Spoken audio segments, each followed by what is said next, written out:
Friends, আজকে বানিয়েছি দুর্দান্ত স্বাদের গাজরের ক্ষীর মিষ্টি। গাজরগুলোকে ছাড়িয়ে কাটারে ঠিক এইভাবে কুড়ে নিয়েছি। আমি নিয়েছিলাম 500 গ্রাম গাজর। 1 গ্লাস জল দিয়ে গরম জলে ঠিক এইভাবে ভাপিয়ে নিয়েছি। কড়ায় 2 চামচ মতো গাওয়া ঘি, দারুচিনি, তেজপাতার ফোড়ন দিয়ে গাজরগুলোকে খুব কষ্টে নিংড়ে নিয়ে হালকা করে ভেজে নিয়েছিলাম।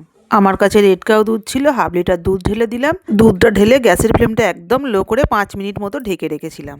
আরও 1.5 কাপ মতো দুধ গরম করে ওর মধ্যে 100 গ্রাম আমুল দুধ গুলে নিয়েছিলাম। 5 মিনিট পরে 200 গ্রাম মতো চিনি আর কাজু কিশমিশ অ্যাড করে একটু নেড়ে চেড়ে নিয়েছিলাম।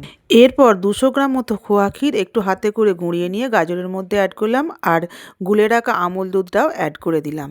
এবার গ্যাসের ফ্লেমটা লো করে আরও 5 মিনিট ফুটিয়ে নিলাম। এরপর রেডি হয়ে গেল আমাদের গাজরের ক্ষীর মিষ্টি। খোয়া ক্ষীরের বদলে আপনারা মিল্ক কেকও দিতে পারেন, তার ফলে চিনিটা একটু কম লাগবে। আপনারা এটাকে হালুয়াও বলতে পারেন, কিন্তু ক্ষীরের থেকে কোনো অংশে কম নয়। তাই ভিডিওটা ভালো লাগলে একটা লাইক, শেয়ার আর সাবস্ক্রাইব করবেন।